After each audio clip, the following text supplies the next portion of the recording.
The Sound Machine Summary, Roald Dahl. In this The Sound Machine short summary, we will briefly go over the plotline. The mad inventor, Klausner, who is obsessed with sound, has a theory. This theory states that beyond the realm of sounds that humans can hear lies a whole undiscovered body of sounds. These sounds are produced at such a high frequency that the human brain cannot possess them, and hence, to be able to hear these sounds, he creates a machine, a black box the size of a child's coffin with wires, silver tubes, and dials that can together convert these high-frequency sounds to lower-frequency notes that humans can hear. He shares this idea, reluctantly, with his Dr. Scott, who deems it implausible. However, Klausner tries to test his machine in the garden, where he hears a painful shriek in his earphones. Looking around, he discovered that the shriek only came when his neighbor Mrs. Saunders cut the stems of the yellow roses in her garden.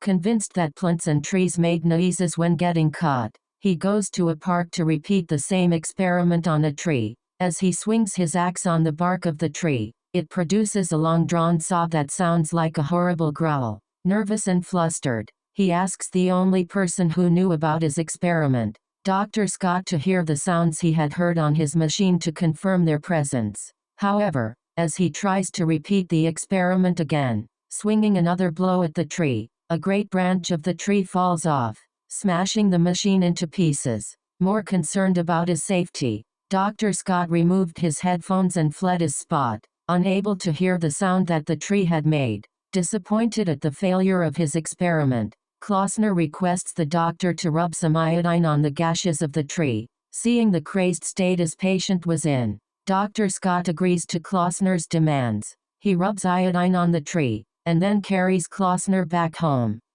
The Sound Machine Summary provides a detailed overview of the events that take place in the story. On one warm summer evening, Klausner heads over to his workshop, a wooden shed at the back of his house, to work on a small black box the size of a child's coffin. As he bent over the box, he began tinkering with a mass of colorful wires and silver tubes that rested inside. For about an hour, he kept glancing back and forth at a paper and tugging gently at the wires to test the connections. With deep focus and buoyed upon a wave of breathless excitement, Klausner muttered to himself while his hands urgently moved inside the box and over the 3 dials at the front of the box. His work was interrupted by a visitor, his Dr. Scott, who had dropped into Klausner's residence to check on his throat that had been bothering him. The doctor could sense the tension in the room, and he remarked to Klausner how he still had his hat on despite being indoors. He then peered into Klausner's black box, and asked if he were making a radio. Not satisfied with Klausner's vague response that he was just fooling around, and thoroughly intrigued by the complicated, frightening-looking innards of the box, Scott insisted on knowing more. Awkwardly and reluctantly, Klausner agreed to divulge what he was working on. He revealed to Scott that he was trying to check the practical validity of a theory that he had. Klausner mentioned how the human ear was only capable of processing sounds that lay within a certain frequency bracket, which led to a whole unquantifiable body of low-pitched and high-pitched sounds that humans could not hear. Highly animated by his own train of thoughts, a nervous and flustered Klausner added that he believed that in the realm of sounds outside of human reach, new exciting music was always being made, music so powerful that it would drive people mad, if only they could hear it. When a disbelieving Scott professed to Klausner that his ideas sounded rather implausible, Klausner tried to change his mind by explaining to him how his invention,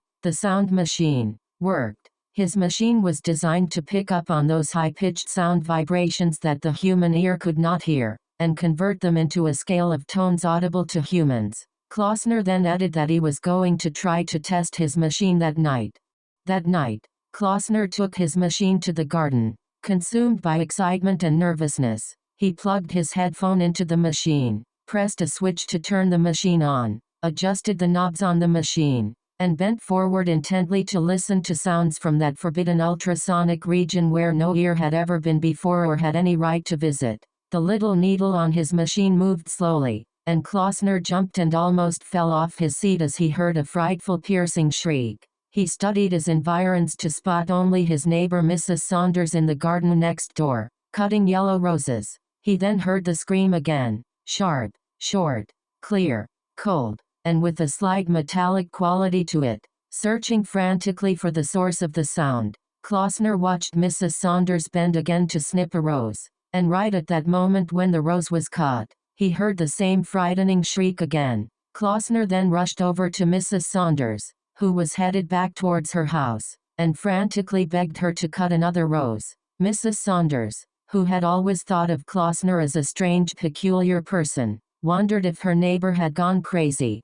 Nonetheless, she humored him and proceeded to cut another rose. Once again, Klausner heard the same terrifying scream of pain, and in a nervous fit began telling Mrs. Saunders how she had been cutting through living things, making them scream in the most terrible way. Seeing how consumed Klausner was with the eccentric idea of rose stems crying out in pain, Mrs. Saunders thought it best to rush back to her house. To test his findings further, Klausner uprooted some white daisies in his lawn. Once again, he heard the same high-pitched cry, but this time he wasn't sure if it was a cry of pain. The cry to him sounded neutral, a single emotionless note that conveyed nothing. Realizing that it had been the same with the roses, he concluded that perhaps it was not pain that the plants felt but some other emotion unknown to mankind. Next day, early morning at 6, Klausner carried his machine to a park to carry out his experiment on a large beech tree, and as he swung hard with an axe at the base of the trunk, cutting deep into the wood, he heard an enormous scream that was like a low-pitched growl, a drawn-out sob that lasted a minute. Scared by the pain he might have inflicted on the tree, he held the tree's gash with his hands and apologized profusely to the tree. Klausner then ran over to his house and telephoned Dr. Scott. He wanted somebody other than him to confirm his hypothesis, and although it was too early in the morning to leave the house, hearing the hysteria in Klausner's voice, Scott decided to help his poor patient out with whatever he was struggling with. While waiting for the doctor to arrive, Klausner's mind began imagining the different horrific sounds different plants would make when being cut. He thought of the horror of hearing a wheat field getting mown, and the horrible noises potatoes would make when getting yanked out of the ground. Klausner's thoughts were put on hold with Scott's arrival. He insisted that the doctor followed him to the tree he had maimed to hear what he had heard, for Scott was the only person who knew about Klausner's experiment. However, this time when Klausner swung the axe hard, the severe blow caused a great branch to get severed and come crashing down on the machine. The doctor ripped off his headphone and moved away just in time to escape the blow. However, Klausner's sound machine could not be saved and was smashed into pieces.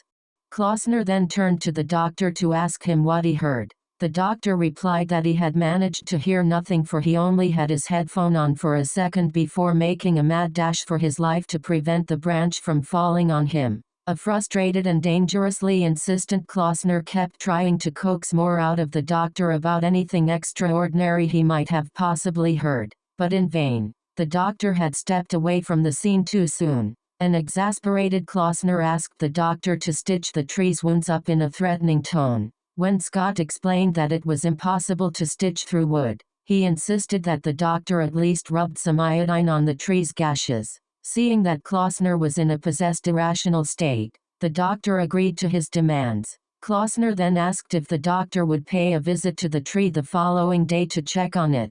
Scott once again humored Klausner to calm him down, and readily agreed. Then the doctor carried Klausner back to his house, to help him recover from the episode he had just had.